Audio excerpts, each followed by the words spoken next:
प्राचीन भारत विशाल और विविध भूभाग का देश, वनस्पतियों और जीवों से भरपूर था। यहाँ की प्राकृतिक संपदा अद्वितीय थी, जो इसे एक अद्वितीय पारिस्थितिकी तंत्र बनाती थी। उत्तर में हिमालय के ऊंचे पहाड़ों से लेकर जो बर्फ से ढके रहते थे और जिनकी चोटियों को छूना एक सपना था, दक्षिण के उष्णकटिबंधीय वर्षावनों तक जो हरे भरे और जीवन से भरपूर थे, यह उपमहाद्वीप अपने पूरे वैभव में जीवन का पालना था। यहाँ के विविध पारिस्थितिकी तंत्रों ने अनगिनत प्रजातियों को आश्रय दिया। प्राचीन भारत के लोग प्रकृति के निकट रहते थे। वे नदियों, जंगलों और पहाड़ों के साथ एक गहरा संबंध महसूस करते थे। उनका जीवन प्राकृतिक दुनिया की लय के साथ जुड़ा हुआ था। वे खेती करते थे, मवेशी पालते थे और अपने दैनिक जीवन में प्रकृति के साथ सामंजस्य बनाए रखते थे।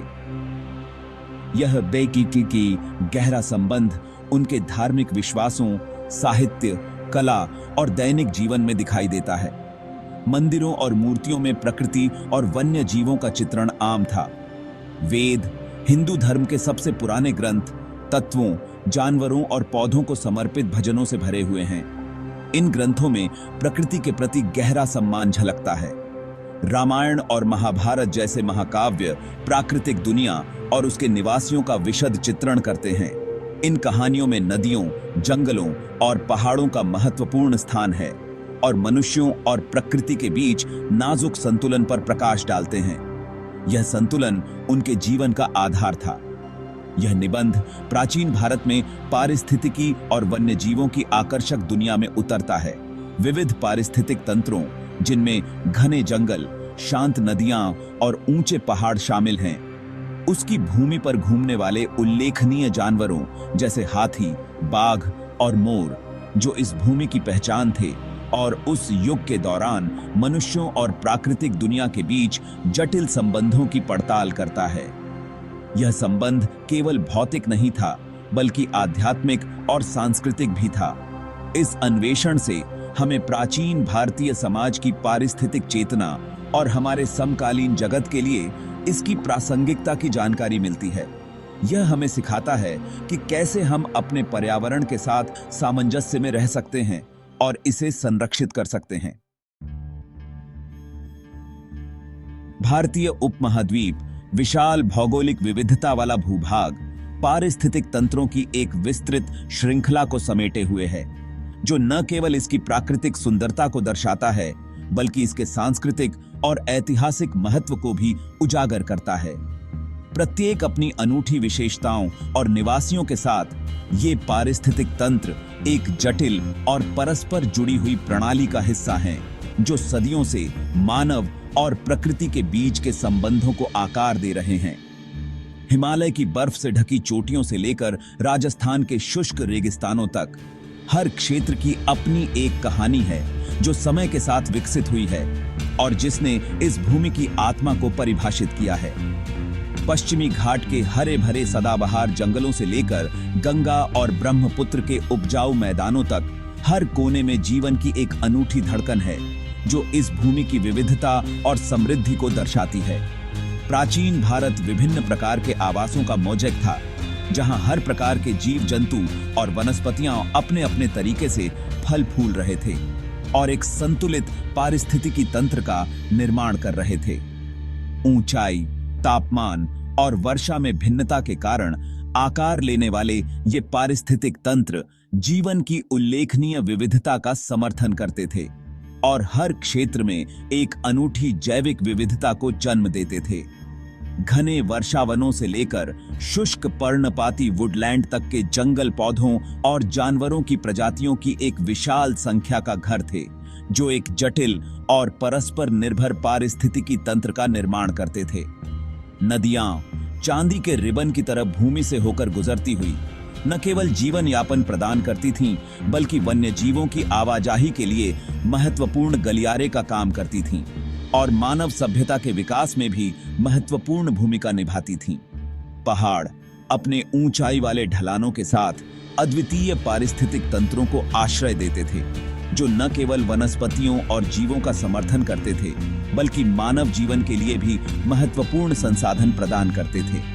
जिनमें से प्रत्येक विशिष्ट वनस्पतियों और जीवों का समर्थन करता था और एक अद्वितीय जैविक विविधता को जन्म देता था, जो इस क्षेत्र की प्राकृतिक सुंदरता को और भी बढ़ा देता था।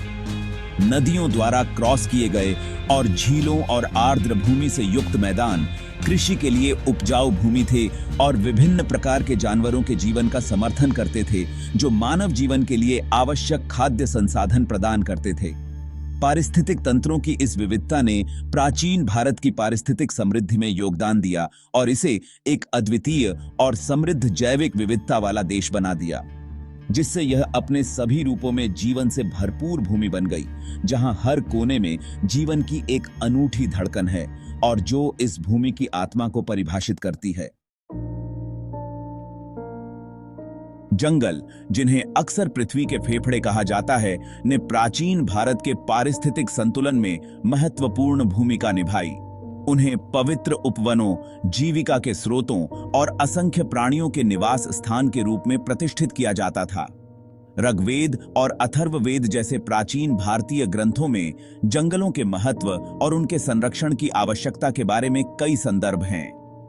प्राचीन भारत के जंगल भूमि की तरह ही विविध थे, जो पश्चिमी घाट और उत्तर पूर्व के उष्णकटिबंधीय वर्षावनों से लेकर मध्य भारत के शुष्क पर्णपाती जंगलों और उत्तर में हिमालयी शंकुधारी जंगलों तक फैले हुए थे। इन जंगलों ने निर्माण के लिए लकड़ी, खाना पकाने के लिए जलाऊ लकड़ी और उपचार के लिए औषधीय पौधे प्रदान किए। वे जानवरों की एक विस्तृत श्रृंखला का भी घर थे, जिनमें हाथी, बाघ, तेंदुए, हिरण, बंदर, पक्षी, सरीसृप और कीड़े शामिल थे।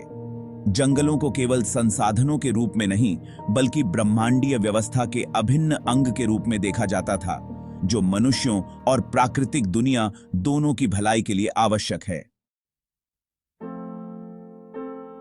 नदियों का भारतीय संस्कृति में हमेशा से एक विशेष महत्व रहा है, जिन्हें पवित्र माना जाता है। ये नदियां न केवल जल का स्रोत हैं, बल्कि भारतीय समाज के ताने बाने में गहराई से बुनी हुई हैं और जीवनदायिनी के रूप में पूजा जाता है। गंगा, यमुना, सिंधु, ब्रह्मपुत्र, गोदावरी, कृष्णा और अनगिनत अन्य नदियां, जो सदियों से भारतीय जीवन का अभिन्न हिस्सा रही हैं, आज भी उतनी ही महत्वपूर्ण हैं और उनकी सहायक नदियां प्राचीन भारत की जीवन रेखा बनाती थीं, सभ्यताओं को बनाए रखती थीं। ये नदियां न केवल जल की आपूर्ति करती थीं, बल्कि व्यापार और परिवहन के प्रमुख मार्ग भी थीं और इसके इतिहास को आकार देती थीं।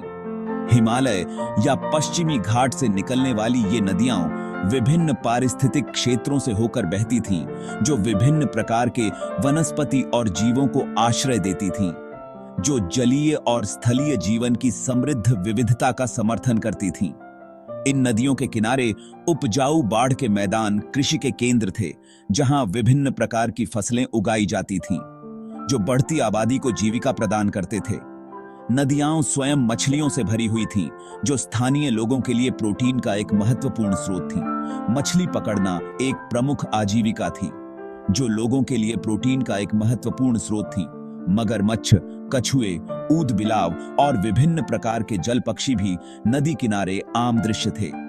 ये नदियां वन्य जीवों के लिए भी महत्वपूर्ण आवास थीं।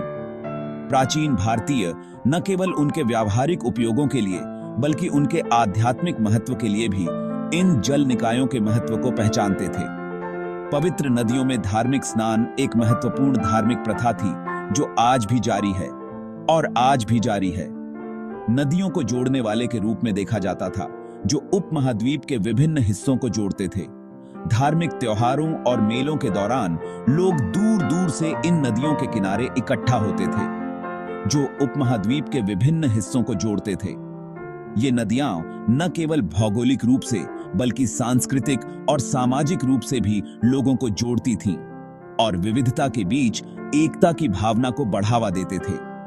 भारतीय नदियां वास्तव में उपमहाद्वीप की जीवन रेखाएं हैं, जो अतीत से वर्तमान तक और भविष्य में भी जीवन और संस्कृति को पोषित करती रहेंगी।